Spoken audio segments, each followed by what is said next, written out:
Hi, my name is Cassidy Amber Chapman, and this is my Digital Nomad Story Season 2. I'm doing a special little video on my Season 2 as I'm in Vienna, Austria, because I have really seen the privilege that I've had as I've lived in many countries of having community everywhere I went because I built the community. And this is probably the first country that I ever felt lonely in any sense. And I really, to be honest, did not feel it before much at all. Because every country that I've gone to, I've either had friends, made friends, or there was something that I created that created the space for me to not feel lonely. However, Vienna was a little bit different, and I could see the privilege that I have had going to all these countries. And a lot of people ask me, don't you feel lonely when you're in these countries? And I'm like, no, why would I feel lonely? Just not even comprehending, because I'm also an introvert, so a week by myself sometimes sounds like the best thing that could ever happen. But I realize that privilege, and I want to give you the tools to be able to build your community either in your hometown or around the world as you're traveling, either if you're, a digital nomad or you're just wanting to build a community. I think this is going to be really important kind of share stories, because I realized now how easy it is for me, but it was not always this easy. I used to believe that I wasn't extroverted, I wasn't social, I was socially awkward. There would be times when I was a kid that I really felt like I didn't belong, as many of us do, let's be honest. There would be times where I would try to sit with the popular kids, and then they would get up from their seats as I sat down and move tables. So I was by myself at a table. Like, I had really, really tough experiences as a kid. I think those experiences were meant to happen so that I could feel just how lucky and blessed I am to have the people I have in my life. And I also want to share with you how that ended up happening, because I don't think it was by accident, even though they are blessings and they're miracles. After college, I found myself not really knowing how to make friends, because college it was just easy. You had friends with the people on your floor, or you made friends in classes. After college is a little bit different, and especially during a pandemic, which is when I graduated. So I found myself, I first really got so happy with myself. I felt like I was living in a magical world by myself, and that I was just a living fairy walking in the forest, and I felt like magic was just, miracles were just unfolding again and again and again.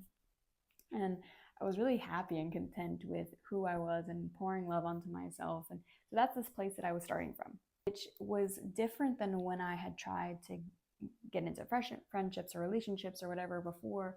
I would either come with like confidence, but there was a lot of things under the surface that I wasn't aware of yet. And then I would come from a place of insecurity of, will they accept me? Will they love me? And that created a completely different experience than when I came with, I love who I am. My reality is miracles, and now I want to share that with other people. It's a very different energy that completely changed the way that I began to have relationships. I would be the one having codependent friendships or really sticky kind of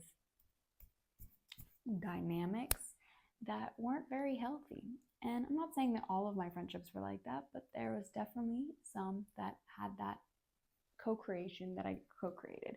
And I think a part of it was that I wasn't solid in who I was, and I wasn't completely loving on myself and loving my own reality and being able to choose the life that I wanted to live by paving my own path, which has really helped me be my most authentic self so that I can share that most authentic self with others. And as I continue to grow and evolve, so do these lovely friendships, because I'm being me. One of the ways that I created a community in Boston was I had some friends from high school, but a lot of those had fallen away. And some people had moved to different countries, and I had friends that were really, really beautiful. But I felt this calling for community. I felt this curiosity of community. Not exactly like I needed it, I had to have it, but I was just, what could kind of happen? And I didn't really mean for the community to unfold, because I had so much, I don't want to say trauma because that's such a buzzword now, but I had a lot of experiences that made me really hesitant to creating communities at first. I was really hurt, and I was really hesitant because I believed relationships were icky, sticky, toxic dynamics, and I liked being alone. So I was kind of coming in from that space, but also having curiosity of community. And for me, when I was first starting my business, I didn't exactly know what to call it. And I was kind of doing coaching, but I didn't really know what that meant at the time. And I was looking up all of these, I was shadowing my mom's friend who owns a quantum healing space. And when I was looking at that place, I saw on the board there was a bunch of business cards of different modalities of healing. I called each of them and asked to interview them so that I could ask them what they do, why they do it, do they love what they do, asking them all of these things. And I got a lot of valuable insights from these interviews. One of these interviews, I ended up connecting with a friend of mine who is also 25 years old, started his business really young. And well, at the time I was like 21. I started my business very young. We just immediately connected, and he had offered me a session of his, so I went to go see him just so he could try for free, so I could understand what he did, so that I could understand what I wanted to do, which I was really appreciative for.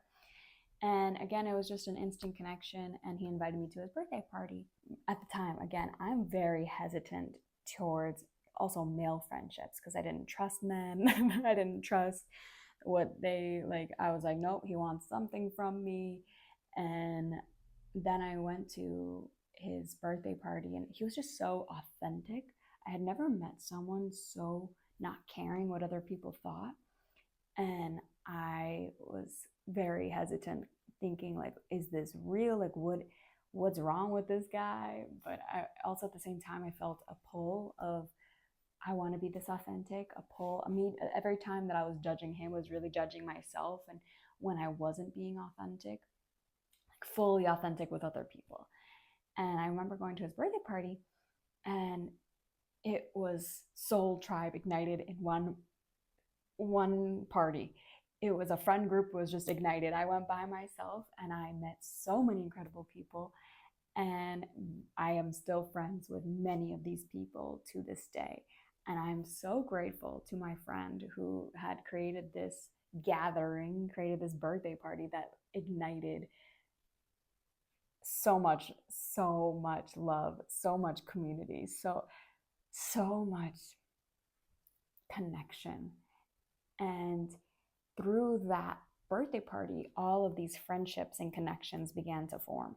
I had a whole community in my hometown, well, a little bit further, like 30 minutes away, and I just had all these connections and all these events and all these things to go to and all these people to continue to connect with, and it has blown me away. To this day, I'm still friends with many of these people. I still go to these parties. Like it makes me so happy that the depth of these friendships has been amazing.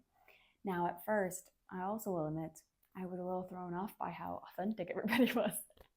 I never knew what an ecstatic dance was, and I thought it was weird at first. And then I was like, wait, why can't I just be myself and just move however I want to move? Why can't, and my friend also was very funny because he was very adamant, no alcohol, no drugs, no, and everyone had to bring like healthy food. And I never had been to a party like that, but it created a connection that was so deep and so real without the need of alcohol. Like we really got to the depths of our souls, which was very cool. And so that was a whole way for me to create community, and still continues to this day of making miracles and connections. Now there's another place that I created a whole community as well, which was bachata and salsa dancing. I mean, I'm more of a bachata dancer, but salsa is also fun, but it's within the same realm. And I remember feeling this intuitive feeling that I needed to go Latin dancing, and I did, and it changed my life forever. I have made such a community from that space because I just constantly went out by myself to go dancing, and every night I would meet cool new people and created an entire community there. So one of the things that I started to notice was, one, reaching out to people. People will invite you or you'll invite them, and connection happens.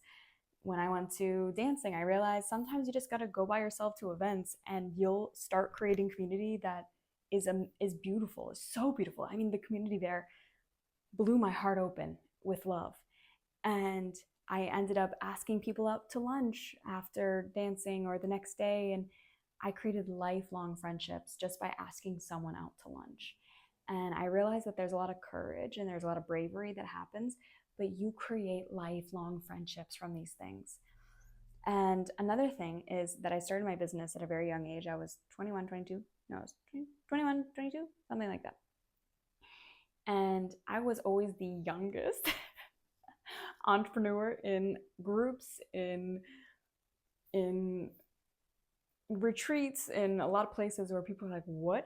You're so young. How are you already doing all of this? And it's funny because for me, I belong in any room that I walk in, or I've decided now that I belong in any room that I walk in.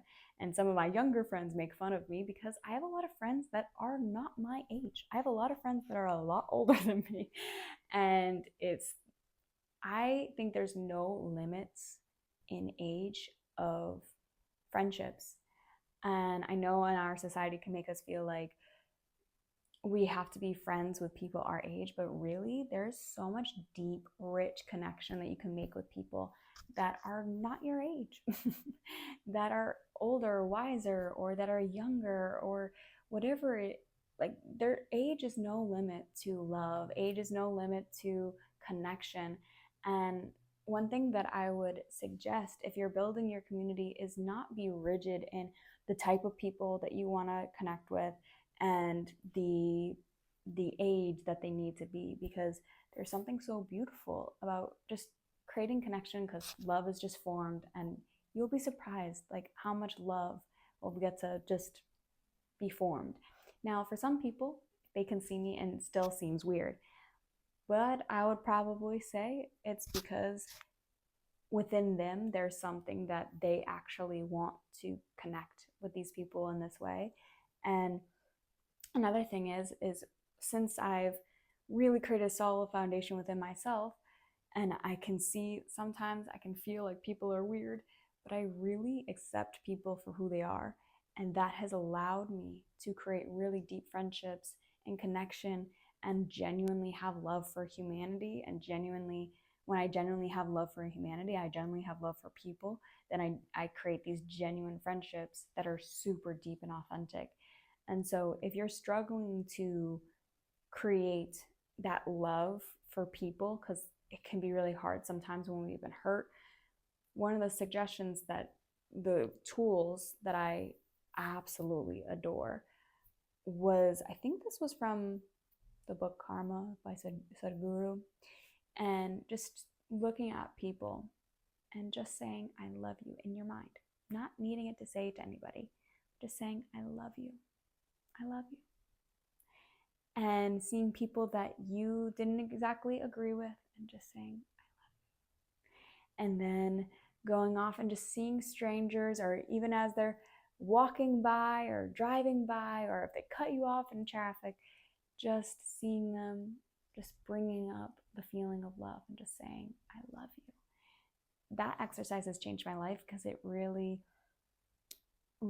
helped me create this love for humanity, the love for people, the love in seeing, myself and others, seeing the things that are different than me and loving those differences. And I do feel that when we create connections with people that are maybe even a slightly bit different than us, or it creates a wide expansion of love in our hearts, that we just begin to love just begins to explode and miracles begin to unfold, because you can then just connect with almost anybody. Not saying that you'll create a deep friendship with everybody you meet, because you won't, but it's much more likely to find your people when your heart is this open. And that's another thing, is keeping your heart open to connection. I know it can be really hard because I know with some experiences that we want to just close our hearts because the heartbreak just hurts so bad. To open ourselves up to friendships. I mean, friendship breakups can be worse than breakups, and like heartbreaking, heart-wrenching. And like, you close up your heart, but really when you open up your heart, there's so much beauty that can happen. Another thing that I do often is go to places by myself.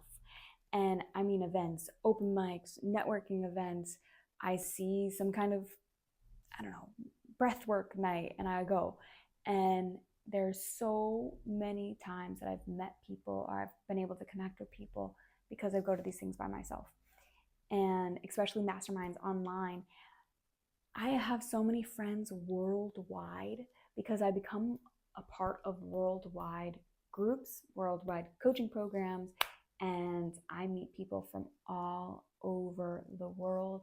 And then when I get to go to these places and I'm able to make connections, I always ask, when I see someone that I feel a connection, or I see someone I want to connect. And sometimes I don't even feel exactly like the call to connection, but I think, you know what, it could be really valuable for me to connect and just open my heart to love for them. And I always ask people for one-on-one conversations to be able to dive deeper, to see if there's a connection, or to see even how I can serve them, what value I can bring them, what, you know, they may come to me and be like, I need someone who's helping me with my website. I got a guy for that. Here's the person you can need to connect to. I love connecting to people, to the resources, the people. You know, I want to go to this country, but I don't know anybody. I have people and friends there. Whenever I meet people and I connect with them, I love to just connect them to the resources, the people, the support, so that they can live however they want to live and bring their quality of life to a higher level because they were able to get this value. And I think that's another reason that community has come very easily to me now, is because I seek first to give value. I seek first to see how I can be of service. I seek first to give love, and I don't really expect love in return from that person. Who knows, that love may come in a different way. But love has always come back 10 times. That I can say for sure. Here are the 7 ways to make friends and build community as a digital nomad or in your hometown. The first, get out of your comfort zone and go to places by yourself. Try new things. Get out of your comfort zone so that you actually meet people. And usually when I find myself going out, there is something that happens when you go out by yourself. It pushes you to meet people, and it makes you available for people to come to you when you're by yourself. To ask people on one-on-one connections, out to lunch, if it's online, out to a coffee date on Zoom. Ask people for one-on-one when you see them in a group, because it creates this really deep connection. 3, seek first to give value and love. When you seek to give value, you seek to give love, you seek to really give this person what they need, or connect them to the person that they need, there's something magical that happens. 4, really love who you are and be solid in your love for yourself, and that you are worthy and you're deserving of love from others. This one's really important. 5, don't be afraid to make friends with people who may seem a little odd, a little bit weird, a little bit out of what you think is cool, or maybe even someone who is not your age. Love and connection knows no age. Just try giving people a chance that you might not have given a chance before, and it may really surprise you on the level of deep, authentic connection that can form there. 6, go to new places that you've never been before. And if you're a digital nomad, you know that going to different countries allows you the chance to meet new people that you never would have met before. And this could be masterminds online, or it could be new countries, or it can be going on a retreat, or maybe joining some kind of group event. This is where you'll find a lot of people. 7, build your community. Don't wait for it to come to you. there is something that when you come with the intention of building community, there's something really beautiful that happens. Since I've become this magnet to friendships and community, I started creating communities because I realized that other people needed them to be able to connect with one another. I have my group programs that people usually create really deep connections with, other creatives and other fun artists and things of the sort, or people that they've become best friends with. There's also places where I've created open mics or authentic connections. In Peru last year, I had this intuitive feeling that I needed to be a community builder. And that was because I had created so many communities and I just had so many people and love around the world that I could connect to. And I wanted not just myself to enjoy it, and I wanted others to enjoy it. So in Peru, I began to start creating these events because I could tell that people wanted connection, but there wasn't a lot of opportunities for connection. So I created authentic networking night, authentic connections night, and people came and it was amazing. The first, for 5 weeks while I was in Peru, I had a weekly event and more people came every week. It was incredible. And then after that, I started creating online open mics that I have held over 100 of. And these open mics are really incredible, not just for you to be able to share your artistry, but for you to connect with other people. And I kept these a secret for a very long time because I was building my ability to build communities. And now that I've built some to 100, 200 people, and I'm starting from scratch again and doing it all over again. Go out, find your community, build your community, be brave, be bold, ask people to have these one-on-one connections, because your life will be filled up with so much love. When you're rich in connection, when you're rich in love, there's some new level of life that is unlocked. And one of my mentors loved to say, I don't love the word manifest anymore because it's just become such a buzzword, but when you manifest, when you're manifesting, you're not manifesting things, you're manifesting people. If you're building a business, you're not manifesting the money in your bank account, you're manifesting the people that you get to serve and bring value, and you get an exchange of value. When you're manifesting the love of your life, you're not manifesting everything that they're going to give to you, but you're manifesting the person, you're manifesting the connection. When you're manifesting a dream home, you're manifesting the realtor and the person that's going to sell you the home, and you're manifesting all the people that pay you to be able to even buy the house. You're manifesting people. You're calling in people, because people are what make things possible. We're not meant to do things alone. And when we really open our hearts up to love in all forms, there's something really mind-blowing that happens. And I want you to have a worldwide global community. You don't need to have a global community. You can just have a community in your hometown. But having a community that you feel so rich in love, so rich in connection, your life will never be the same. And a lot of people, this is probably why people go to networking events and they try to sell people. And when you come in with just genuine love, genuine wanting to serve people, see what happens. If you're networking just to find friends and who can be your friend and who can be in your community, it might not be the intention that actually works. The intention of love, of giving value, of giving people space to feel seen and to feel loved, and to feel cherished and to feel heard. I wonder what will happen for you. So I'm sending you so much love. Remember to be brave, to be bold, and to be who you're meant to be. See you in the next video.